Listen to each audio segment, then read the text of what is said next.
não se quer com isso, né, deixar de ver a potência desse instrumento, mas do ponto de vista do que eu vinha pesquisando, foi importante reforçar e encontrar o condomínio como uma força, um futuro, e, portanto, a destruição de uma perspectiva do comum como concebido e teorizado como algo que nega esse avanço da propriedade privada e da própria propriedade do Estado, reencontrar essa forma que é generalizada e que cada vez mais se torna dominante na produção da cidade. Então, a ideia dessa apresentação é voltar e encontrar esses caminhos do condomínio e a relação do condomínio nos processos de financiarização, né? Discutindo as transformações dessas formas, né? A Beatriz Toni trabalha muito a discussão do processo de generalização, mas um pouco recuperando o que eu venho pesquisando nos últimos anos, veio a ideia de entender também as transformações do condomínio. Há uma questão que eu acho que muito na arquitetura o condomínio aparece como uma forma física, mas é preciso entender o condomínio como uma forma de propriedade, né? Uma forma de propriedade que significa uma propriedade em comum, usos de espaço em comum, mas exclusiva aos seus condôminos. E ainda aí, numa percepção muito mais que privilegiou o consumo, e a ideia foi um pouco entender esse condomínio no processo de produção do espaço, um pouco iluminando, talvez, algumas brechas e também pensando, né, de como esse condomínio deve ser visualizado, colocando a relevância da propriedade privada e sua crescente disseminação. Então, eu parto de um esqueminha um pouco que vem das nossas discussões do grupo, coordenado pelo Paulo, né? A ideia, o Álvaro está com a gente nessa discussão, né? A ideia de partir um pouco do Lefebvre, na ideia de que hoje, né, ao problematizar a emergência de uma sociedade urbana, chama a atenção para um aspecto novo da produção do espaço, que seria sua produção global e total. Essa novidade articula uma extensão crescente da produção em função de interesses globais, ao mesmo tempo em que altera o próprio sentido desse espaço como totalidade, quer dizer, o próprio cotidiano. Então, o esforço é de partir de uma forma que é muito simples, que é muito cotidiana, mas tentar um pouco avançar na discussão da produção do espaço. O Lefebvre coloca o seguinte: a produção do espaço em si não é nova. Os grupos dominantes sempre produziram este ou aquele espaço particular. O das antigas cidades, o dos campos. O novo é a produção global e total do espaço. Essa extensão enorme da atividade produtiva realiza-se em função dos interesses dos que a inventam, dos que a gerem, dos que dela se beneficiam. Essa estratégia oprime o usuário, participação, o participante, o simples habitante. Ele é reduzido não apenas à função do habitat, ao habitat como função, mas à função de comprador do espaço, realizando mais-valia. Então, o esforço é de partir dessa perspectiva de método e articulando algumas discussões que estariam, de certa forma, relacionadas a essas dimensões. Então, nesse sentido, 3 conceitos são bem importantes. A noção de financiarização, e aí apoiando fortemente na ideia do Chesner, de um importante deslocamento do capital financeiro da função de credor para proprietário, e como o proprietário se deslocando em função de áreas e setores que proporcionassem maiores rendimentos, né? A noção de incorporação, trabalhada pelo Topalov já em 74, mas de uma ideia de coordenação do processo produtivo, articulando a produção com a propriedade, algo muito importante e específico da produção imobiliária, né? Ao mesmo tempo, considerando que são especificidades da América Latina, uma discussão de um difícil avanço das relações capitalistas na produção do espaço, né? Muitas vezes explicado pelas próprias condições da urbanização, mas em alguns momentos, e isso fica claro na discussão do Jaramillo, de uma questão de problema de organização, inexistências de pequenas empresas. Então, um pouco num discurso que eu acho que é bem importante e que se tornou relevante na construção das políticas, a ideia é que a intensificação dessa produção imobiliária, portanto, o avanço dessas relações capitalistas, seria a melhor saída. Então, um pouco de uma interpretação muito industrial. E avançar também no sentido de como isso, né, interfere, com toda essa reestruturação, interfere no próprio sentido da produção do espaço, enfatizando um pouco a ideia de metropolização como um processo, e aí se utilizando da discussão da Sandra, como um processo intimamente relacionado à reestruturação produtiva, que tem feito da metrópole um instrumento primaz da reprodução do capital, devido à nova relação que se desenvolve entre o capital imobiliário e o capital financeiro. Tá? Então, é um pouco essa estrutura aqui de partida, e a ideia é um pouco retomar brevemente essa ideia da reprodução do capital imobiliário e o papel da forma condomínio na expansão das relações na produção do espaço, né? E depois se deter de maneira mais detalhada na ideia do que eu estou chamando de financiarização da forma condomínio, e com isso, né, há uma ênfase, e claro, não se quer obscurecer a produção, o valor que está implícito, mas há uma ênfase na relevância, no contexto atual, da questão da propriedade e de como ela estaria se articulando com uma reprodução cada vez mais global, né, e que teria efeitos, né, no cotidiano dentro dessas cidades e dentro da reprodução social. Eu vou detalhar um pouquinho mais na frente. Então, eu já coloquei algumas questões, né, mas pela ideia do Topalov vem a especificidade da produção imobiliária, a relevância e necessidade da terra, e aí ele coloca o longo tempo de produção e o longo tempo de circulação, o que coloca uma necessidade premente do financiamento, né? Então, propriedade da terra e financiamento entrariam como uma condição muito específica, colocando a necessidade de visualizar nesses processos uma dimensão que é imediata, que está no canteiro e que para os arquitetos é muito fácil de visualizar, mas também tentando mostrar uma dimensão global e uma ideia dando relevo aos processos de capitalização e, portanto, de captura, entendendo a capitalização, né, essa capitalização de rendas futuras, né? E aí eu acho que é interessante dentro de uma perspectiva histórica, porque o setor da construção sempre foi caracterizado por uma baixa composição orgânica e, portanto, muito valor, e a interpretação é que esse valor, de certa forma, era capturado por outros setores, né? E cada vez mais o que a gente vê é um aumento excessivo do preço imobiliário e talvez uma inversão desse momento ficando mais forte.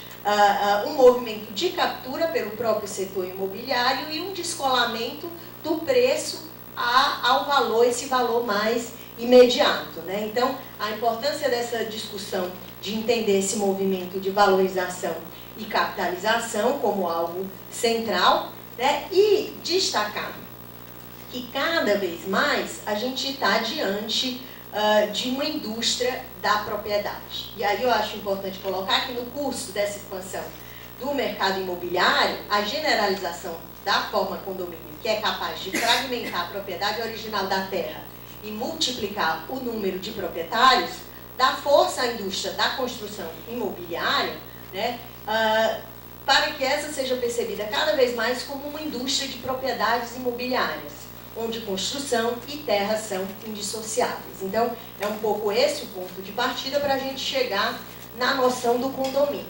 E é interessante porque acho que parece um pouco abstrato, mas o condomínio já apareceu no domingo, né? A luta contra o condomínio, a própria cerceamento da ocupação do espaço por uma certa mescla dos espaços públicos e privados, mas aí é um pouco importante para se avançar, recuperar um pouco a constituição dessa forma, né? Então, já foi comentado, a gente tem na produção do espaço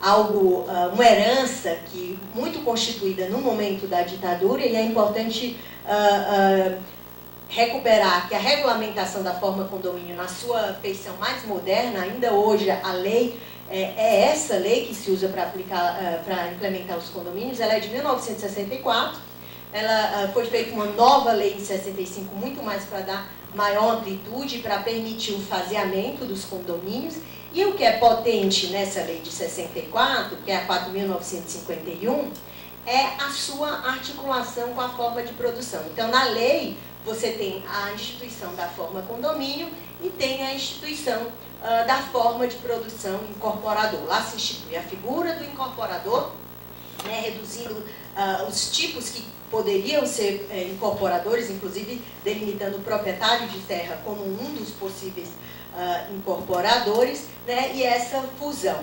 Então, e aí há mais uma coincidência, não coincidente, né, que é 1964, é também o ano de instituição do sistema financeiro habitacional, né, e a ideia, quando toma força, né, o sistema, é importante entender que o sistema é muito importante para o avanço das políticas habitacionais, mas que ele também tem na sua essência uma ideia e uma crença de ampliar as relações capitalistas na produção do espaço. Então, teve pautado nisso, tanto é que se reflete a partir daí numa produção e numa disseminação do condomínio como produto de classe média, inclusive disseminado em por vários espaços da cidade.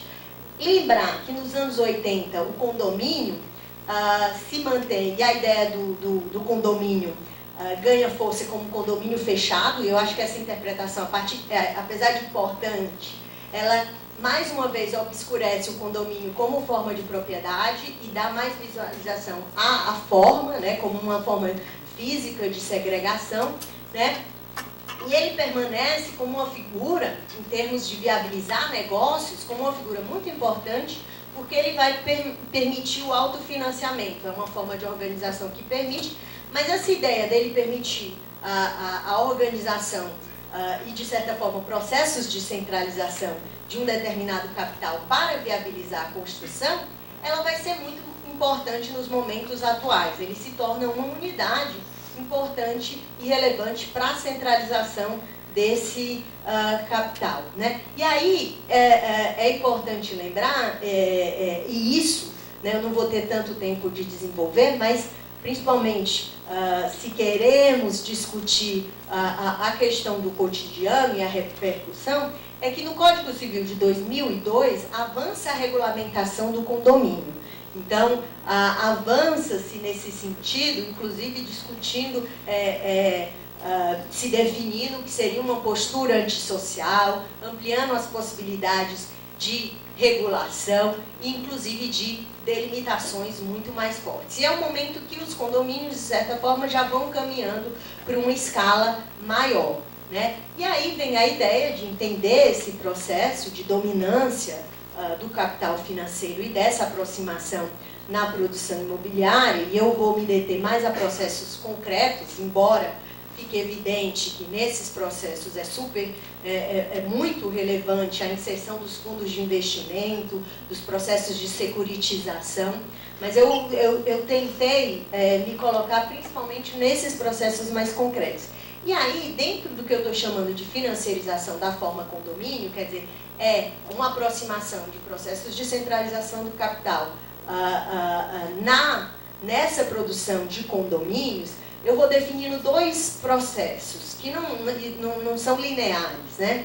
Um seria a ideia da mercantilização da habitação, e no sentido de produção de propriedade para a venda, né? E eu acho que esse processo ele é bastante discutido e já muito pesquisado, e aí o Minha Casa Minha Vida nas metrópoles vem como um símbolo dessa distribuição massiva de propriedade, né? E a ideia da privatização da produção do espaço, que seria um novo nível em que o negócio passa a ser a própria propriedade. Não é mais a venda de propriedade, né? Mas em si, a propriedade em si toma um negócio, se torna um negócio. E aí é interessante perceber como essa alteração também tem um papel decisivo na alteração do próprio projeto. A ideia, então, é entender esse condomínio na mercantilização da habitação e esse condomínio na privatização do espaço, passando por alguns itens que eu tentei organizar, mas entendendo alguns aspectos institucionais de mudança de propriedade política, e aí um pouco em diálogo com o que se discutiu hoje na mesa. A Raquel pontuou sempre o final dos anos 90, eu acho que várias das mudanças estavam acontecendo já no início dos anos 90, nesse processo de institucionalização e de compreender a propriedade, pelo menos no contexto brasileiro, né? Os movimentos, e essa é uma ideia que o Paulo César trabalha bastante, de desabsolutização da propriedade, e aí eu acho interessante mostrar que se por um lado a gente tem a fragmentação da propriedade e a multiplicação de proprietários na ideia do condomínio como um processo de mercantilização da habitação, nesse segundo momento a gente tem a fragmentação mais pautada no aluguel e um movimento forte de concentração de propriedade. Então, enquanto no primeiro movimento, o que eu estou falando, o negócio é a venda da propriedade, né, e uma certa centralização do capital na produção, no segundo momento eu estou falando de propriedade como negócio, né, e a centralização do capital na própria propriedade. Tá? E aí é interessante porque nesse movimento, e passando por alguns exemplos, eu vou entender também a modificação desses agentes e dos próprios produtos e processos que estão envolvidos. Então, ainda numa tentativa muito de simplificar, colocando alguns desses movimentos e cada vez mais, né, tem sido importante visualizar não só as transformações institucionais no imobiliário, mas também visualizar na infraestrutura, no sentido, inclusive, dessa infraestrutura, a dominância de uma propriedade pública ser cada vez mais questionada e, portanto, o avanço de processos de concessão, de privatização e, inclusive, em um momento posterior, da ideia da transferência do planejamento para o setor privado, na ideia das manifestações de interesse, quando o próprio setor privado coloca propostas. Então, numa escala federal, eu tenho no imobiliário essa modernização do marco regulatório.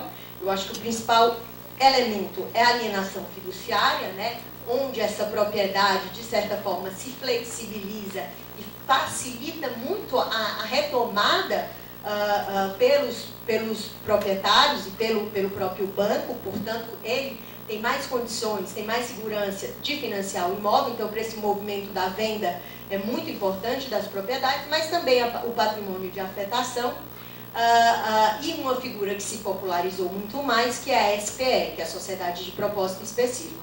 O que a Sociedade de Propósito Específico, de certa forma, faz com que o condomínio cada vez mais se torne uma própria empresa. Uma empresa que surge no momento do empreendimento e que desaparece ao seu final, né? Então, ela, de certa forma, dá uma certa autonomização. E aí, tem a questão do Minha Casa Minha Vida.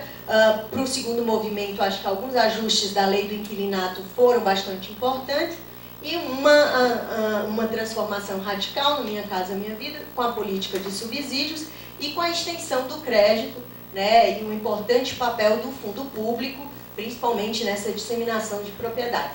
Com relação à infraestrutura, vai aparecer mais na frente, me interessa principalmente os movimentos de parceria público-privada, e aí entendendo o movimento lato sensu e o movimento estricto sensu no sentido da legislação, que é aprovada em 2004, a 11.079, né, para chegar nas políticas municipais e um pouco discutir como processos de desregulamentação das áreas industriais, cada vez mais legitimados como esses espaços de reestruturação, e o avanço da agenda de operações urbanas e outras formas de PPP, transformam esse processo de produção da infraestrutura, e acho que cada vez mais uma subordinação da infraestrutura aos processos de capitalização do imobiliário, né?